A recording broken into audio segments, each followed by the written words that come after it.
Welcome to episode 12 of the Process Breakdown Podcast. Do you have a business where you have clients that you have to tailor the solutions that you deliver to them to their specific needs, meaning that every solution that you provide is going to be different and is tailored to their own specific situation? How do you systematize such a business if that's the case? Well, my guest today experienced that exact same situation I just described, and you will discover how he systematized his consulting business by defining a set of guiding principles, policies, and framework that his employees now use to get tasks done successfully without his constant involvement. Before we get started, a quick word from our sponsor. Are you tired of being the bottleneck in your business? You want to get everything out of your head and document step by step how you get tasks done so your employees know exactly what you know? Well, sign up for a free 14-day trial of Seek Process. Now, let's get started with the interview. Hi, my name is Owen McGab, and welcome to Sweet Process. I'm a little bit frazzled, so let's start over again. I'm going to take this. Hi, my name is Owen McGab, and welcome to Process Breakdown Podcast, where I bring on successful entrepreneurs to come on here to reveal how they've been able to create systems and processes for their businesses, which now literally enable them to run their businesses on autopilot without their constant involvement. My guest today is Stephen Ladek. He's the founder of the International Solutions Group. Stephen, welcome to the show. Thank you very much, Owen. Great to be here. Stephen, let's get started. What exactly does your company do, and what big pain do you solve for your customers? International Solutions Group is a technical service provider to governments, UN agencies, NGOs, and large contractors that mostly do work in the humanitarian and international development field. The work that we do is to help them to perform better, and that's sort of a broad umbrella, but that really means that we evaluate the work that they do. When a donor gives money to an NGO, for example, or a UN agency, that donor usually wants to know how that money was used. So we come in and evaluate those projects, but we also do a lot of strategy work with organizations and with agencies and governments to help them understand how can the funds that they have be used to be most effective in solving some of the most difficult social problems in the world. Okay, and so another thing too is we always try to give like context as to how big the business is, and also in terms of revenue and stuff. And so, how many full-time employees do you currently have? We actually have 5 full-time employees. They're sitting in Washington, D.C. right now. I don't consider myself a part of that group. I'm the owner of the company. I'm sitting in Costa Rica. But we have several interns, and we also operate with multiple part-time staff in different markets. So we have some in Latin America here. We have a few people in the Middle East. We have some people in Africa. And then our business model really revolves around the fact that we can put together teams of consultants for each of the individual projects that we work on. So right now we probably have 35 consultants working on different projects right now. And you also mentioned you have, besides the full-time employees, you have part-time employees that are working around the world. And just curious, what was last year's annual revenue, and probably what do you expect to do this year? Last year, the company did right around $300,000 worth of business. But since I've put the processes that we were going to talk about today in place, we've more than doubled that revenue. We've already booked more than $700,000 worth of business this year. And actually, I was pleased to come on this call now because when we had talked before, it was 700. But we've actually we just cracked over the $900,000 mark as of this call, and we're looking at $1 million very easily by the end of the year. Awesome. And just so the listeners know, some of your clients, you said they're well-known brands. What are their names? So well-known brands that people know are probably things like the American Red Cross, UNICEF, United Nations Development Program. We've worked for the governments of Switzerland, the government of Vanuatu, the government of Fiji. We've worked for the United States government. So these are all big brands that pretty much everyone knows. Okay, so let's dive in, because the whole goal is literally to come in and look at how owners of businesses, how successful entrepreneurs are able to systematize their business so that they can run without them. And your situation is you actually are a consultant, and basically you have clients with different needs. And I'm curious, how do you now create a company that has a system on how you handle provide solutions for clients with different needs? And so that's the main goal of this interview, is how a consultant can do that. And Sure. what would you say is the lowest point of your business, and describe how bad it got? Or what was the lowest The point? lowest point for me in my business was with International Solutions Group was when I was working 7 days a week, flying around the world for various clients, and essentially, being on call all the time. Because we work around the globe, I can receive calls at 2 in the morning, or I have to be at meetings at 11 o'clock at night. And I just I did that for a very long time. It was before I decided to sort of systematize the company. I was really just toughing it out by being a consultant myself and working with the consultants that we hire to basically deliver for the clients that we have. So the lowest point for me was just looking up and saying, we're making good money. The company at one point, we've gone through several business cycles. So at one point, the company was about triple the size it is right now. And I woke up and I said, it's not worth it. I need to find a different way to do this. And that was when I made the decision to figure out how to systematize the business. One thing you also mentioned during the pre-interview is that you said one of the most difficult aspects of running your business, being that it's a consultancy, is that every client is different. Every deliverable is different, and every proposal needs to be tailored to the client's needs. Can you talk about that a little bit? Sure. So in the work that we do, because when either an NGO or a government or a UN agency decides to pursue a strategy, usually that strategy is designed to take care of one specific problem, malnutrition, or working on disaster relief, or resilience of a community, something like this. So we don't have the luxury like I'm sure many of your other clients or many other people that you've worked with, where they're delivering an ebook, or they're delivering a system process, or they're delivering an online tool. We actually have to say, hey, here's the problem that you have. Here's how we think that we can solve it for you. And the way that we've thought about doing that, or the way that we've worked at that, is when we systematize the business, we really looked at how can we create frameworks that will make our employees successful, so that we have a 90% solution. So we really only have to customize 10% of that solution for each of the clients that we propose work to. And so that it's clear to the listener, what you're basically saying is that some businesses, like for instance, now you're talking about a restaurant. Literally, they know step by step. Okay, for the menus, this is what we got to do, because we only offering this amount, this type of dishes. Sure. And then step by step, they can write out the menu or whatever the procedures to get that dish done. But in your case, it couldn't be like that. So you had the way you worked around it is created a framework that basically the employees now can now use that framework and now customize solution always based on that framework. And we're going to jump into more details on that. I was going to say, can I sort of dive into some of those details? Oh yeah, I was about to get you in there. So one of the things is how did you solve the problem? Let's dive in. How did you solve that problem? So really, we have every business has three aspects, right? Or there's three general aspects. One, you have to have a money-making machine, right? You have to have business development all the time. You have to be either bringing new customers into your business or winning new work from clients.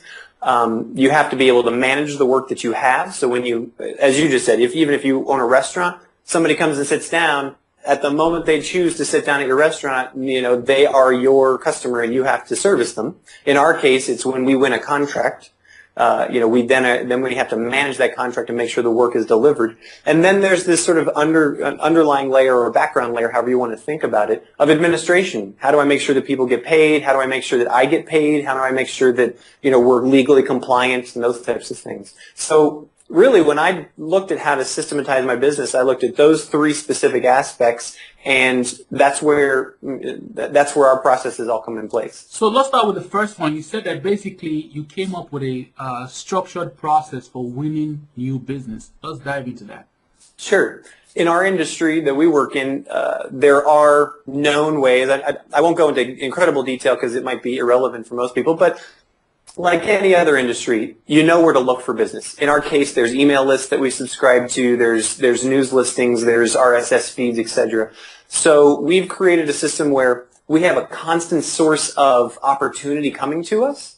And then what we did is we created a process where our business development associates and the woman who directs that process receives those on a daily basis, and there's a very quick process of putting it through a filter, a criteria filter, where we determine, are we a good fit for the potential project? Do we have the resources to apply for the project and actually deliver a high quality solution? And then if those two, if we're a good fit and we have the resources, then we decide, is this a low priority solution, a high priority, or this is a super sweet spot.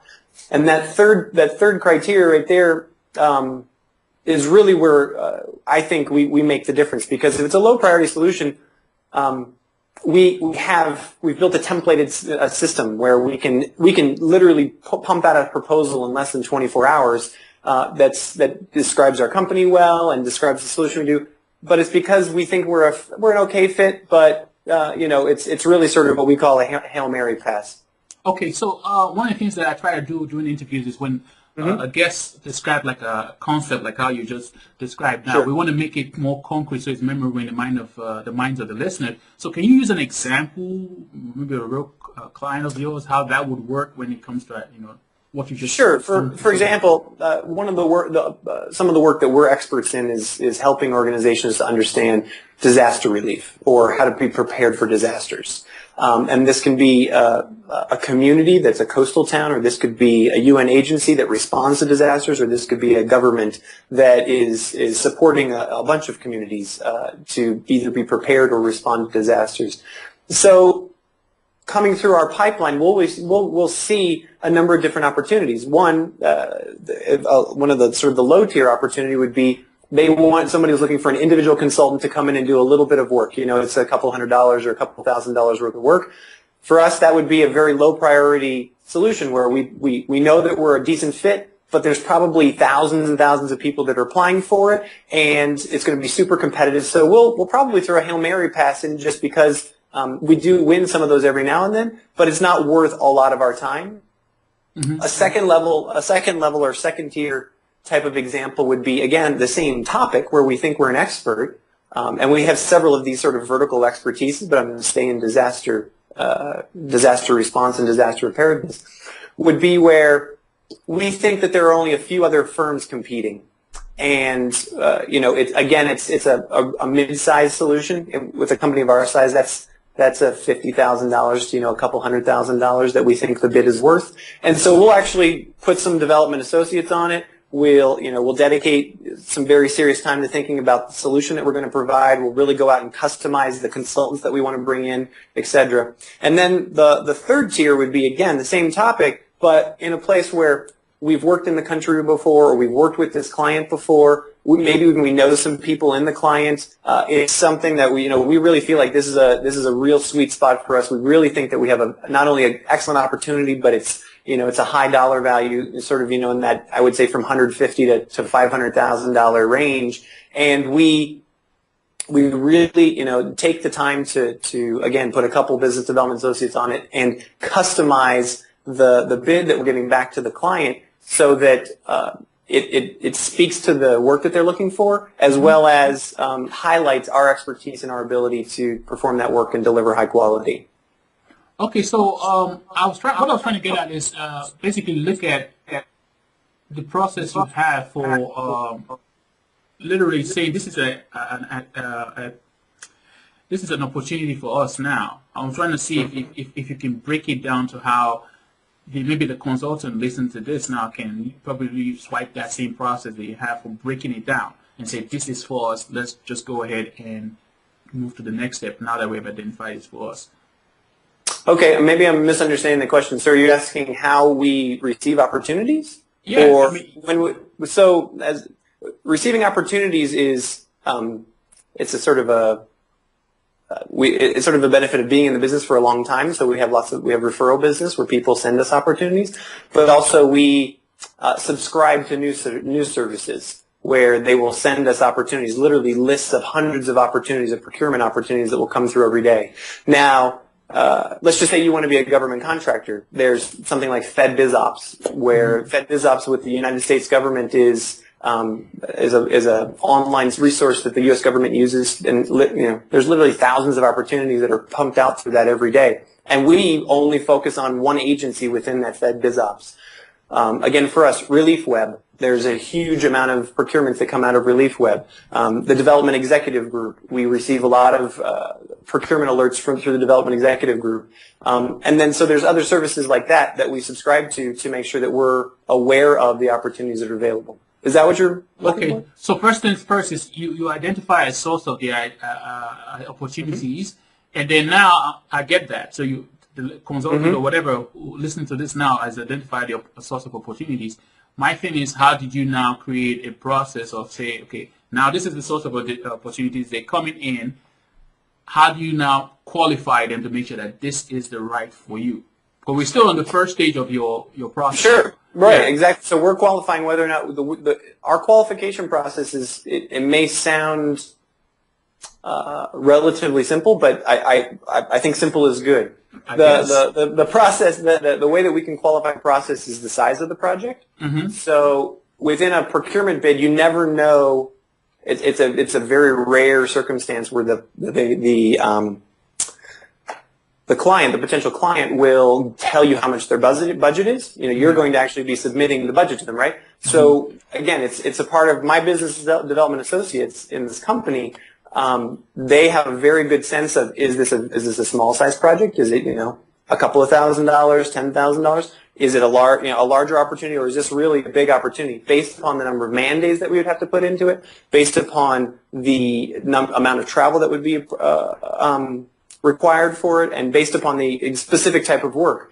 For example, if we're going to be doing a performance evaluation for a program in Africa, we would look at, how many people we're going to have to send to Africa, how many people, let's get more specific. Kenya. How many people are going to have to send to Kenya? How many people will have to be on the ground? How long will they be there? Will we have to hire local people? Et cetera, et cetera. So the criteria really is, first, is the project even within our sweet spot? Is it something that we can even do?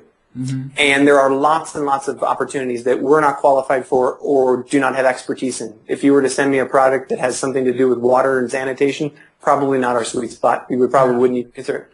The second piece of that process is it the right size for our company? There are lots and lots of opportunities that are in the $10 million, $20 million range, not the right size for us. So we look at the size of opportunity, and then if it's the right sort of general size, then we break it down into 3 categories of size. We say, is it a really small one-off opportunity? Is it more of a medium-sized opportunity where we should really commit some time and energy into building a proposal? Or third, is this really sort of our classic project that we've done, hundreds of, that we're going to really commit time and resources to polishing a proposal that we have really high likelihood of winning?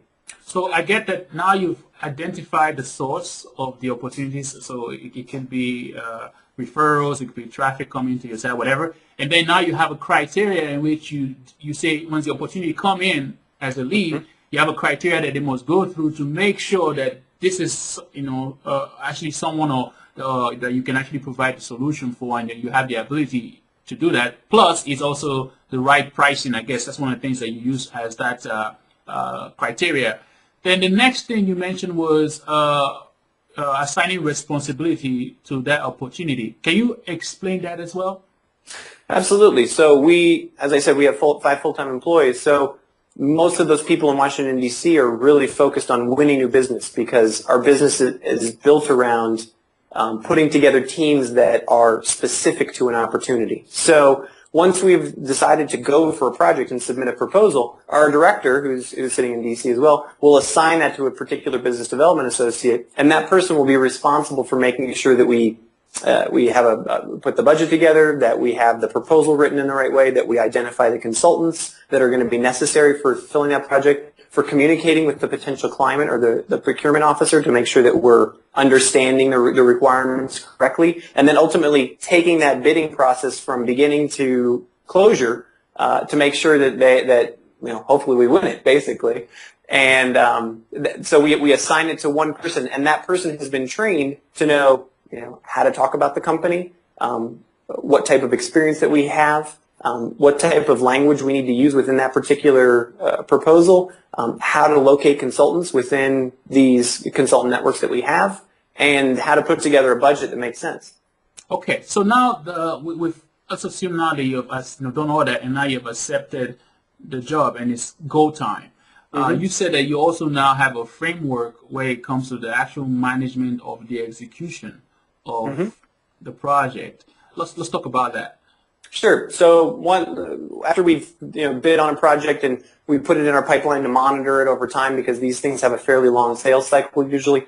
Once we've won a project, we have a handover process where the business development associate will package all of the bidding materials and the proposal that we've submitted and any communication we've had with the client and the completed contract, and hand that over to our project manager.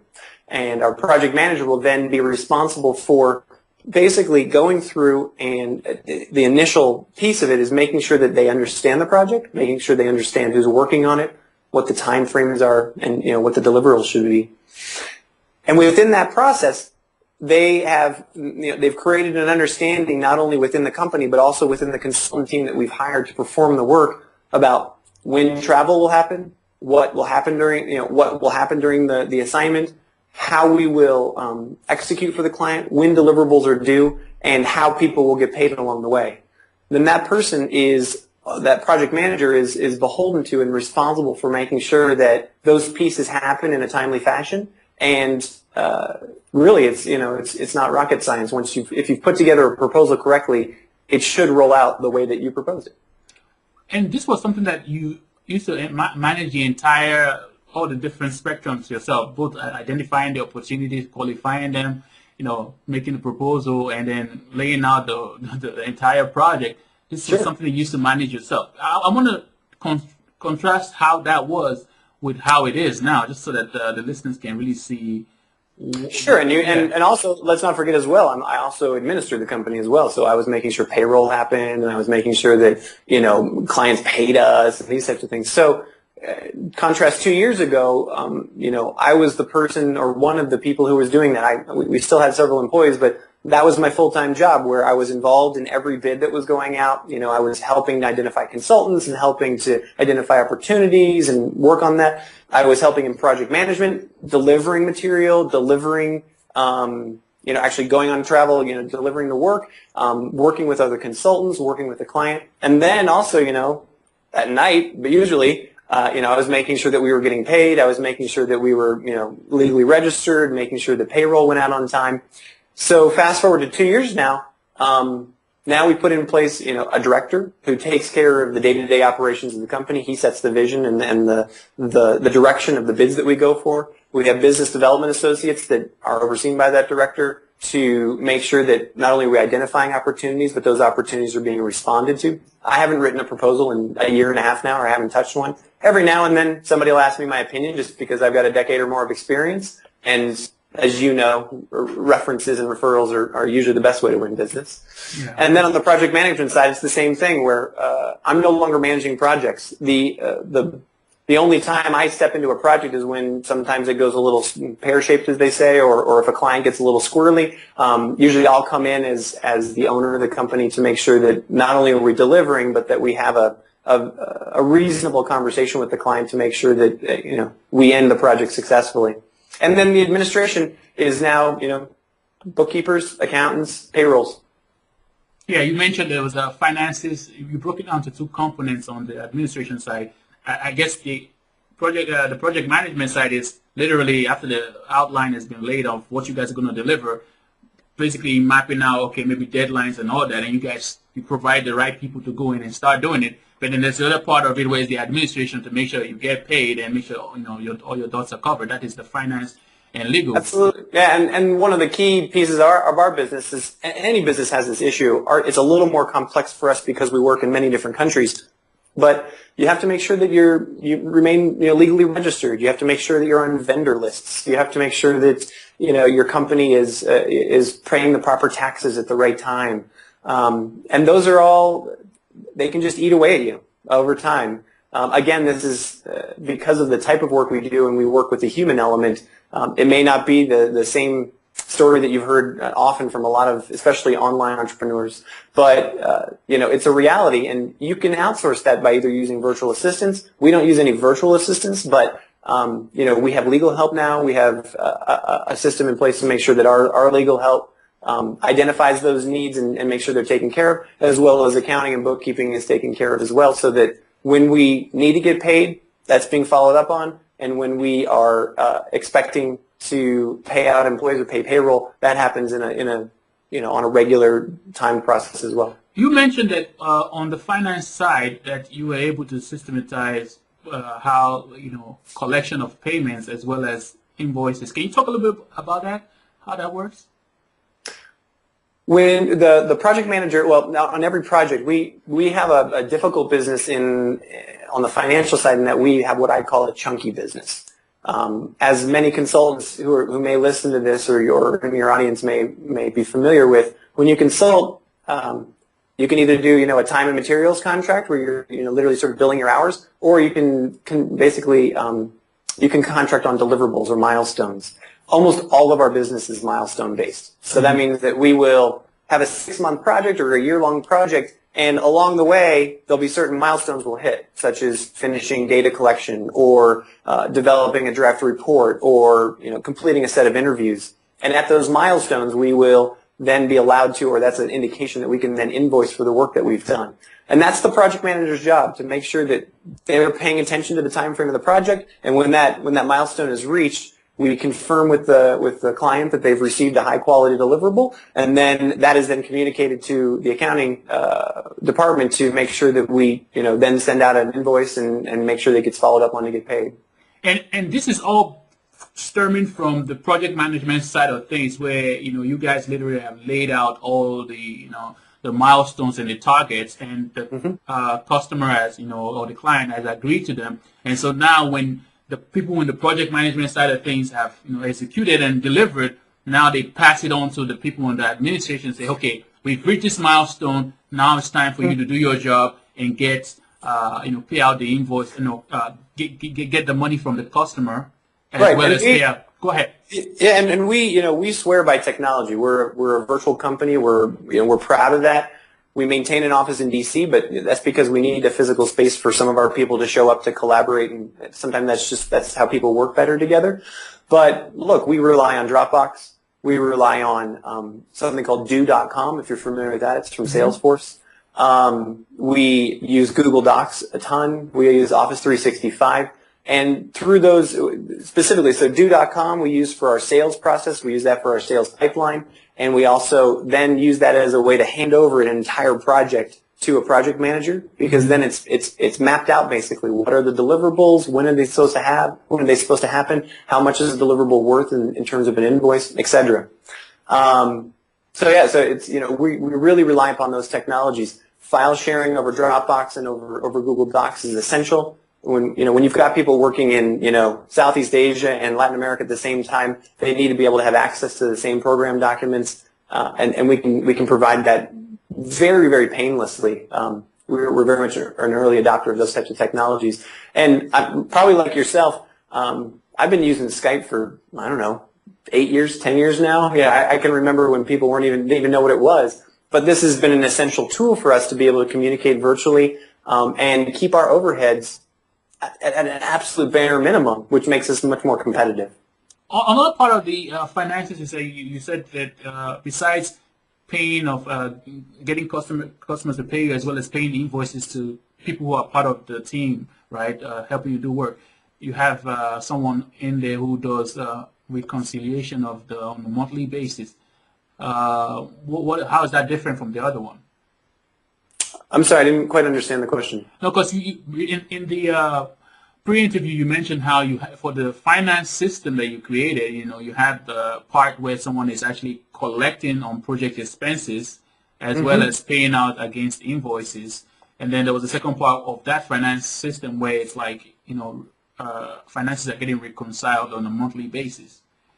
Sure. So so those two pieces is, the project manager maintains a record, again, using Dropbox and do.com and Google Docs of what expenses have been used in the project. They have a budget that they know that they're locked into. So they work with our consultants and they work with our clients to make sure that those expenses are recorded, receipts are recorded, etc. And those are then passed on to a bookkeeping team. And then that that accounting team or that bookkeeping team as well is responsible for making sure when an invoice does get out that it's getting paid on time, as well as making sure that anytime we have payroll that needs to go out or a consultant invoice that needs to be paid from our side, that those are being paid out in their allotted time as well.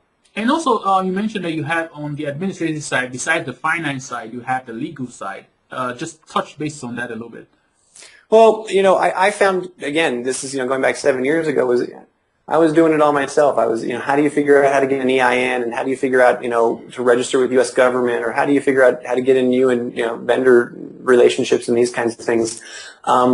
We've sent that to an outsource. We've outsourced that to a virtual assistant now. So they're responsible for making sure that our registration statuses are maintained, making sure that our vendor statuses are maintained within UN agencies, making sure that our legal requirements regarding billing and invoicing with the U.S. government are all maintained. And that's a matter of making sure that we check up with them basically once a month or so to say what's new. Is there anything that's changed? If it has, how does it affect us? Do we need to sign anything? Do we need to take any actions? But it's really a monitoring process that then pushes us to execution.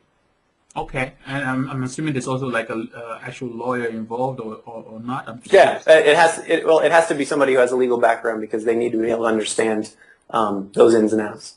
Okay, and so I guess the virtual assistant is assisting that person to or how does that work? I'm just curious. You mentioned there's a virtual assistant handling this. I was wondering if it's somebody that we have through a virtual assistant, obviously, that we've told them where to look. Essentially, we've said, look, these are the places where we're registered. We're registered with these 10 UN agencies. We're registered with these governments, etc. And we ask them to maintain and monitor the any changes in those systems. They're luckily relatively rare because these are big bureaucracies. But it's something that you have to keep on top of to make sure that you're always compliant, that you're always able to bid on work, and that you're, submitting the right forms and the right documentation to stay an active vendor so that you can continue to bid on work. And so, given that, in what you do, you cannot literally state out all the step by step, assuming that it's always going to be the same for a procedure. So if you're basing it on a framework, and the build is it's like a foundation, and then building out the rest of the building based on that foundation. I'm just curious, what has been the challenges that you've experienced when you're trying to systematize your business based on a framework, as opposed to literally mapping out step by step procedures for people to execute? Well, yeah, because we work with the human element, that's the biggest challenge, right? So there's two pieces. One, it's all about talent for us. I'm lucky enough to work with or have working in ISG some top talent, people who know the business that we're in, they know the industry we're in, they are supercharged, they're executors, and they are people who are interested in getting the job done and getting it done right. So talent is one of the biggest pieces to having these frameworks because you have to be able to delegate with trust. That's the only way that it works in a business that has human issues. And we've had several times where we thought we had somebody that was going to be a rock star, or we had somebody who we thought was really going to deliver.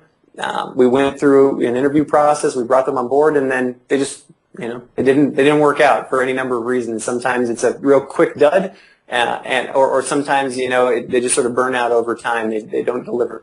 So talent is the biggest piece. And the second piece is the problem with humans are doing work in the human sphere rather than, as you say, I think a lot about technology-driven solutions, and that's one of our sweet spots. How do you deliver social innovation through technology?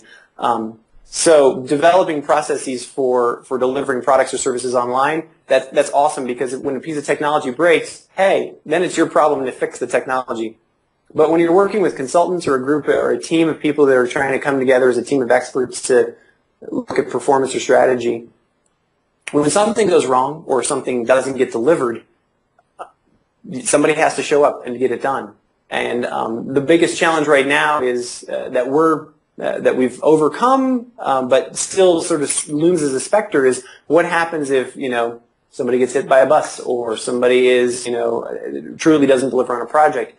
And that's where myself or the director or somebody else we've named as a project supervisor would have to quite literally swoop in and not necessarily save the day, but figure out how to make sure that that project gets delivered the way it's supposed to. I think what I'm trying to get at now is if I cannot see step by step the procedures for a specific task, but I'm basing everything on a framework, how as the employee that I'm working for you, how do you show me that framework?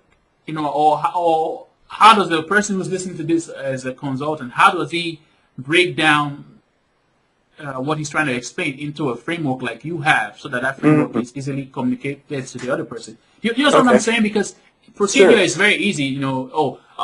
I want you to send out a blog post for me. Well, yeah, the steps. You literally just map out all the steps on how to do that. But now you're saying it's not necessarily a step. It's a framework that guides everybody else for what you do. I was trying to see how how you communicate that framework. Where do you have that framework documented? Help me see that. Sure, that's documented within an administration folder in Dropbox that we keep. And that administration folder, we break it down into business development, project management, and administration. So we have those three places, and within each of those three places, we have documentation on here are the places where we look for work, and these are places where we expect to receive emails or receive feeds about, for instance, with business development for opportunities that we bring in. Then we have a criteria document where we say these are the types of expertise that ISG has. And these are the keywords that you're looking for. These are the type of opportunities that you're looking for, etc. And then we have within that criteria document as well. We then break that down and say if it meets our expertise criteria, here's how you determine whether or not it's a low, medium, or high opportunity based on financial output and based on our sweet spot. And let me stop you a little bit, and you can continue. I'm done. So after I'm done. So when you say framework, it's kind of like rules. It's not like explicit say do this, but kind of like rules that they can follow. Exactly. So rather than as you were just saying as well, if I were to hire a virtual assistant or whomever, just an employee, to say, look, I need a blog post to go out every Wednesday at 10 o'clock, and I need it to be about this subject, and I need it to be about blah blah. I could literally set up a spreadsheet. I could, of topics. I could even probably hash together, the topical information, and just say, look, it's going to go out system by system. But what we're doing is we're saying, look, it needs to be, the decisions you make need to be within these boxes, right? And then this is where I was talking about, this is where talent really makes all the difference, right? Because you can't give it to a computer. You can't give it to somebody who, I couldn't just go and hire somebody off the street to do this. It does require some technical expertise within our industry. But what I've done is I've made it so that I don't have to show up every time and say, hey, here's the 100 opportunities that we're looking at today. Let's go for these 5 or 6. I don't have to show up and do that. Neither does the director. Our business development associate who is tasked with that has clear criteria and clear understanding of what works and what doesn't work or what's worked for us in the past. And then I think one of your later questions, or maybe this is an appropriate time to talk about it, within a framework system like this, you have to show up and review your success on a regular basis, right? So this is what we use do.com for. This is what we use Google Docs for. We keep financial spreadsheets of when have we won money, who did we win money from, and why did we win it, right? Those are basically the 3 big questions we ask. And we go back and look and say, look, how many proposals have we sent out over the last 6 months? Which one of those were successful? And then we try to determine why they were successful. And then we adjust those boxes accordingly to say, look, this year we're seeing a lot more work in disaster preparedness or disaster response work. So maybe we should really be starting to, target and refining our business towards that. Or maybe it's moving in a completely different direction and we're not winning business there anymore. So let's look for other opportunities where we are appropriate. So being able to review those systems and being able to continually refine the criteria that are being looked at is essential. The same thing applies in both administrative and the project management side as well.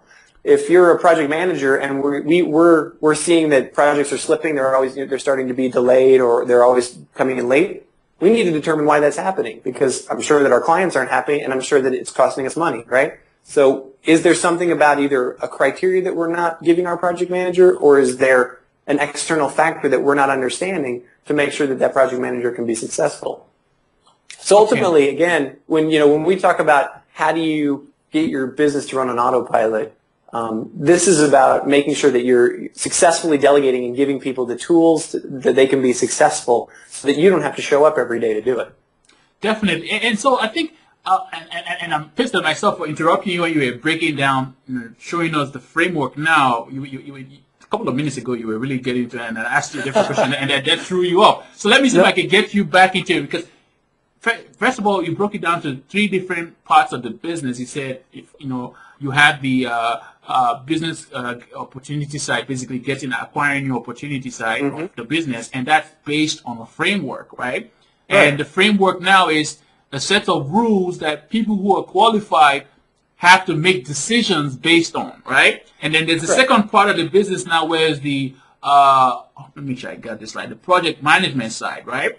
Right. And so I mean, it's a fairly simple. Let me just sort of roll with it, and take me to the end of your question, and then I'll. Yeah, I just want the listener to know what I'm trying to explain, and have you jump back into it. And so there's the business part, the project management part of it, where after the opportunities come, now there's a framework that people inside of the who execute on the project, they have to live by that framework and make decisions by that framework to get stuff done. And after that, there's the administration side, where people have to also live by that framework. So I was trying to see if you can jump into each 3 of these different parts of your business and give us kind of like, describe the framework, how it is, or where you even put it into, and so that the person can, you understand what I'm saying?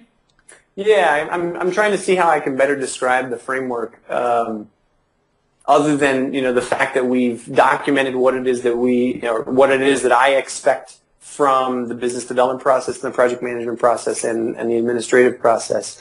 I'm not sure if there's a better way that I can describe it. I wish that it would be great to just show you, the processes that we have. I don't have the ability to share that with you right now. Okay, so let's make it even simpler. Say on the business I can't even pronounce the word, development side. So maybe the first thing that comes in, a couple of decision points based on the framework that they have to make, and then we jump into the next one. I just want to get the listener to get a feel for how it would work if they were trying to do exactly what you're doing. Sure. So you have to determine, basically, if I were, let me take it from an outsider's perspective, right? If I were looking to get into a consulting business, it doesn't even have to be the same industry that we're in, but it's just sort of the human consulting business. The first thing that I need to know is I need to know, where does business come from, right? How am I going to acquire it? If you're sourcing opportunities sort of as an online entrepreneur, you're putting out ads on Facebook, you're putting out ads on Google, you're trying to get traffic to your site. Because we're a human business, we don't sell through our website so much as we just sort of, we use that as a legitimacy piece, right? We tell people about why they should hire us. So we need to figure out where we're going to get our business from. That's one of the key criteria in business development. Where are you going to source your opportunities from? It doesn't matter if you're in international development or if you are, a spa consultant, or whatever you want to call it. It's how are you going to find that? So one of our key criteria is that we map out where are the opportunities located? Where are the marketplaces where people who give money or have procurements or have jobs? Where are those located? We keep a list of those so that if I were to hire a business development associate tomorrow, I could say, hey, this is where you're going to look. This is where our procurements come from. Okay. And in any consulting business, that's what you need to know. You need to know where your business is going to come from. The second piece in business development is, once you learn about opportunities, you have to decide some way whether or not you're a good fit for that business. And unfortunately, in the consulting business, most people try to be everything to everybody, right? Yeah. But what we found, and I'm sure you've heard from many other people you've interviewed, niche is king, right? Yeah. And so we specifically say, look, we do performance, we do evaluation, and we do execution. We do strategy execution, and those are really the only things that we focus on. Sometimes we get a little bit out. We reach a little bit. But mostly, if we're looking at projects and it doesn't say we want to evaluate a project or we want a strategy, we don't even consider it because it's not the business we're in. And that's the second. You got to make sure that you can actually deliver the material, and then you got to determine whether or not the size of the project is right. If I were, again, somebody starting this business tomorrow, or starting any consulting business tomorrow, the thing that you really need to think about is, can you actually get the work done? how many times well, again, I don't want to make assumptions, but how many times have you seen, Owen, somebody attempt to take on a project that they're not ready for? If I were an individual consultant and somebody handed me a $2 million contract tomorrow, I would be very concerned, right? Because I probably wouldn't be able to deliver the man days. I probably wouldn't have the resources in place to take care of it, et cetera. So it's really about am I able to deliver on it, and do I have the experience that I can make the client believe that I can deliver upon it? So those are the types of frameworks that we use in order to, if we hire somebody, or if somebody were to start this business, that's the type of stuff that I'm talking about. Does that make sense? Yeah, and basically you just basically laid out on the business development side. And then once that is a right job for you, the next thing is project management, and now you have a set of rules that the person. I guess maybe I should also ask on the project management side, what is the framework for that? Because I'm understanding that they're going to create milestones, but what is the framework around the project management? Now you have accepted the job. All right. Yeah. Here's the beauty of it, though, is if you do your business development correctly, when you hand a project to the project manager, the milestones are already defined. The budget is already defined. The deliverables are already defined. The people who are working at it are already defined. Where the work is being performed is already defined. And so the project manager, really, you want to have somebody, or you want to put a system in place where you have an executor, right? You want somebody who can really show up every day and say, hey, A through Z was supposed to get done today. Did that get done today? If it did, great. If it didn't, why didn't it happen? And how do I have to adjust that schedule? So the framework for the project manager really is saying, look, we have a budget. We have a margin within that budget. We want to make sure that we keep that margin as big as possible, just simply because that's the life, and that's how the reason why we're in business, right? And then within that, it's really the criteria we hold our project managers to is, have you executed on the plan that we agreed to? And if you haven't, how have you adjusted to either make sure that we maintain our margin, or made other amends so that our business can keep going and that our client is most important. Our client is happy and will hopefully give us business in the future. And I do easily get the part on the administration side where it's finance and legal, meaning that if the project manager go ahead. No, but the admin is really, you probably, this is where you can really get systematic. You can say, look, hey, bookkeeper, you're going to look in this one folder every month on the 10th of every month. All of the receipts from the month are going to be there. Put them in QuickBooks, and you've already gone through a process of saying, here are codes for our accounts. Here's the codes we use for each of our projects, etc. And that's, so you can really sort of mechanize that process very easily. And I like the fact that I'm, by asking you more questions just so that I can fully understand it, we're getting a clearer and clearer picture. So now on the administrative side, we can see that on the administrative side that you can really map out entire step by step, because some of these things are going to be mechanical. Yeah, absolutely. It's a matter of any time I am able to say, well, I know that this process is going to happen exactly the same every single time. That's when you can really you can create a map either in a Google Doc, or you can create a video, or you can sometimes we put it in do.com, where you say, look, you're going to do this on the same day at the same time every single month or every single week. And that's the kind of, I'm sure that most of the people you speak with, those are the kinds of processes that they put in place. On the project management side, is it ever possible that it can completely be mapped out, or is it always going to be based on the framework, that the manager is going to be working based on the framework?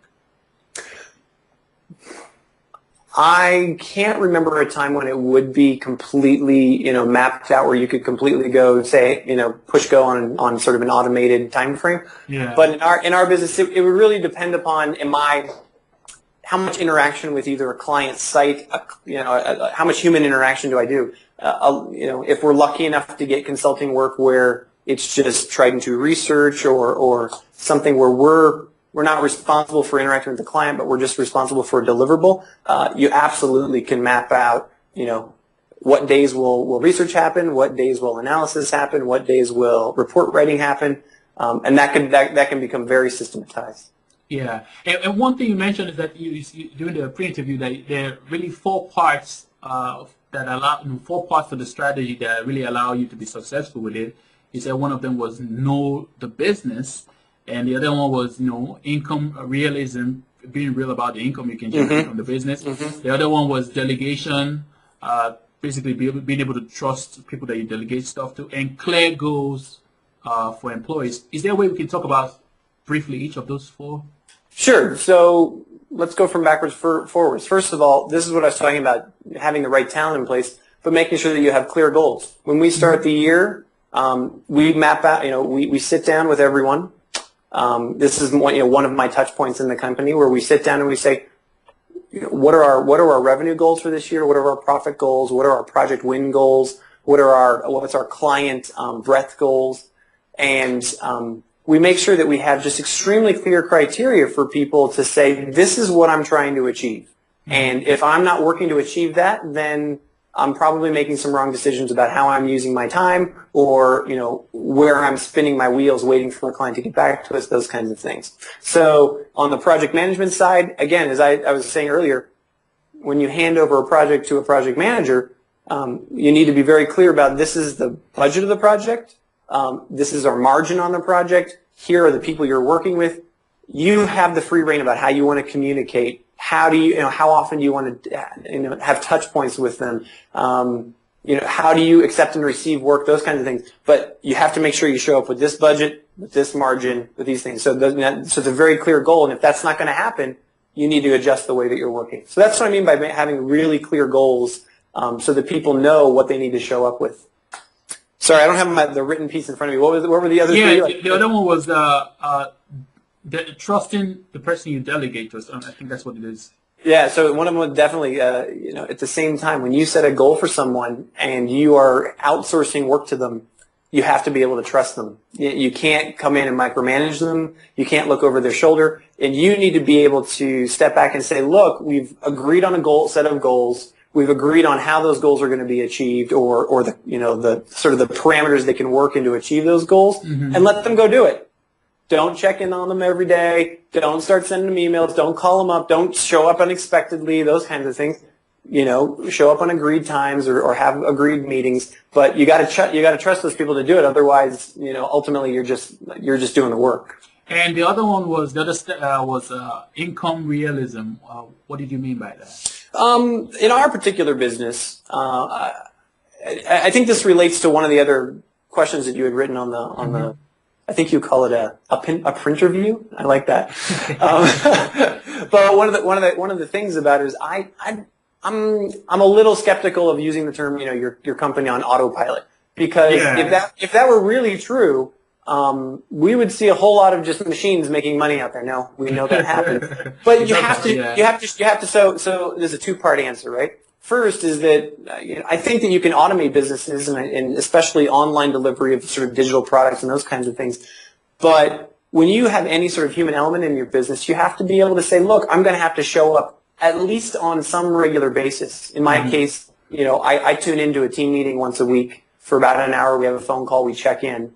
And you just have to sort of be realistic about the fact that you still have responsibility for the project. You have legal responsibilities. You have financial responsibilities. You can't just sort of set it and go, because the worst thing that you want to have happen, or the last thing you want to have happen, is to get the phone call on Saturday night at midnight. It's like, hey, the police are knocking at your door or whatever, because you want to just make sure that you're always on top of what your business is doing, right? And so to move into that, when you decide to outsource, that's a cost to your business. And so you have to be realistic about the type of income that you can make, given the fact that you're asking a lot of other people to do the work. In the consulting business that I'm in, the margins that we ask for are decent. We make a good living.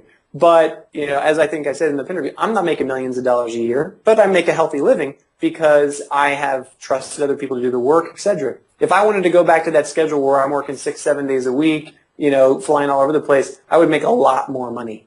But I would also not have time. I wouldn't have time for my kids. I wouldn't, these kinds of things. So I prefer lifestyle over, those other types of decisions. And the other point I think is very critical for this whole thing of creating a framework is that you said know the business.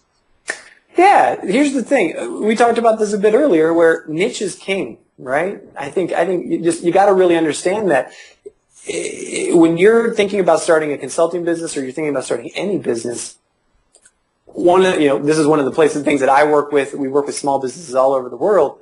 Is on their strategy. I hear strategy statements all the time, or business statements all the time about, we will solve hunger, these kinds of things. And there's just no realism there. So what I mean by knowing the business is know where your money comes from, know where your sweet spots are for winning that business. Because even though there's probably piles of money everywhere, where are you most likely to get it from? Know and understand what your clients think is a high deliverable, a high quality deliverable, because you want them to be wowed all of the time. And then understand the language of your business. One of the most difficult things, the biggest barriers to entry, if someone listening to this right now wanted to get into the business that we do, would be just the jargon. If you think about it, all of the UN agencies and all the government agencies, they have probably 10 million acronyms that they use every day. And that creates a massive barrier to entry. So the more that you can know the business, the more that you can be immersed in it before you outsource it, the higher likelihood that you'll have that you're going to be able to talk to clients in a language that they understand and be able to give them confidence that you're going to deliver the quality that they need. And so since you are basically systematizing your business based on frameworks for the most part, how do you track and verify the results being delivered by the employees in the different divisions of it? The person that I work most closely with is the director of the company. Mm-hmm. And I feel like I can have a conversation with him almost any day of the week. We usually check in. We have a standing meeting with the entire team in Washington, D.C. once a week. And that's where we discuss both of our pipeline and our project management. Both of those things are really where we take a sort of a weekly temperature read of what opportunities are available, what we're working on, what we have won, and what we're delivering for clients. And so over an hour-long meeting, I'm able to really just get a very, very detailed sense about the health of the day-to-day operations of the company. And then on a quarterly basis, I do a sweep of the entire company of the finances, of any legal issues, of payroll, of these types of things. And that's just a half a day of communication with understanding to making sure that everything's in place. And then twice a year, I work specifically with the director to set strategy to make sure that he's happy, that he's satisfied with his job, but to make sure that the company is going in the direction that we want it to go, that he's satisfied with how things are performing, and if there's any further contribution that I might need to give. And also, I think during the pre-interview, you also even went more specific about it. You said that the business acquisition is tracked to shared online pipeline application, and then on the project management side, there are reports that you see that track basically how the project is coming. And then absolutely. Go ahead. This is where we use our technology, right? So this is where do.com comes in, because do.com is the application we use both for our business development pipeline. So right now I could click two buttons and I can see what is it we're bidding on, what are the size of the projects, when are they due, etc. And then I can flip to another screen and see what have we won, what have we lost, how much money have we won, these kinds of things. And then again in Dropbox we have 2 or 3 clicks I can see what's the health of a project, what's the status of it, what has been delivered, what hasn't been delivered, and where we're at in those processes. And then the same thing with accounting, QuickBooks Online, etc., where 2 or 3 clicks and I know what's going on. Good. And so since you have your system based on your framework that you've created for your team members to follow, I'm just curious, what has been the longest time you've been away from the business? Probably coming up. I'm going to have a child and my third kid in 2 weeks. So congratulations. Thanks. So I'll probably I'm probably going to take several weeks off where I'm just going to concentrate on that. But I've gone several weeks without without touching base. I can't remember the exact time frame, but I know that I've been gone at least 2 or 3 weeks where I haven't checked in. Again, it's made possible by the fact that I have people in place that I trust, and I know that are getting the job done. So that's probably about as good as I can get. If I really, really wanted to, I could set the expectation with my director to say, look, I'm going to be gone for the next 2 months or 3 months. If there's a code red absolute, the ship is sinking emergency, call me. But otherwise, I'm not participating. But I found that checking in once a week that's healthy for me. It keeps me where I want to be. One thing I didn't even ask, and I should have asked, is when you're building based on the framework, what happens if the employee who is making decisions based on the framework comes across a situation where the framework does not apply? I mean, like it fails. It fails, or either the framework had not even thought about this. How do they resolve that situation? That's the reason why we have a director. If we had a truly automatable process where it worked exactly the same every single time, I wouldn't need a director. I just need several people who I could trust to execute on each of the pieces of the business. Mm-hmm. But we do need to have one person in place who can make those human decisions about awkward situations, or gosh, I can't make a decision about whether or not we should bid for this, or I've got a consultant who has decided to change their contract criteria. So that's why I have a director. And so, does that mean that the framework now becomes modified and updated? And that's moving forward as the new rule for that step? No, because those are true outliers. Okay. The framework is very. I mean, I've been using. What I did was basically I took what I was doing as an individual and I broke it down so that it's a process and a framework that others can use. So I've been using it for almost 9 years, 10 years now. And it's still the same process. It's just those little outliers are questions that, as you say, either they can't be answered or somebody doesn't feel comfortable. You just need to have a decision maker in place to say, here you go. If you don't want to be doing that, if you don't want to be the person who's actually directing those activities. And that's why that know your business part of it is very important, because I'm not sure you could have created this framework if you didn't literally know the business and. Absolutely. If I were to jump into, architectural consulting tomorrow, I would have no clue what to do. I wouldn't know anything about. I don't know how to build a house. I don't know anything about engineering, right? But there's lots of consultants who are successful in that particular business. So knowing your business, knowing the jargon, knowing the criteria, these types of things, knowing the types of questions that clients have, it's essential. Yeah. And so has your company now been transformed based on systematizing your consulting practice based on the framework? I have to say, my answer is yes. I think I mentioned at the beginning of the interview, we've a couple of different business cycles over the life of the company over the last decade. At one time we were like I said, we were triple what we are now. But the realization, after we went through our last business cycle of the fact that I didn't want to work 7 days a week, allowed me to take that leap. It took a long time. Putting these pieces in place, it was not sort of, hey, get it done in a week and do it. It took me a year to get a system rolling that I really like and that I have high confidence in. And, if you want the true criteria, it's dollars and cents, right? I mean, since I put this system in place and since we have this team in place they're working in this framework, we more than doubled, almost tripled our revenue. So, wow. I mean, that's the real, the real nice piece about it. I mean, we're actually wondering, gosh, we're having trouble sourcing enough talent to keep up with the growth. So that's where you want to be. And also, personally, how has your life been transformed as a result of this? No, it's fantastic. No, I remember this question, and the real answer is I'm an entrepreneur. It's not that I don't want to work. It's that I know where my sweet spots are.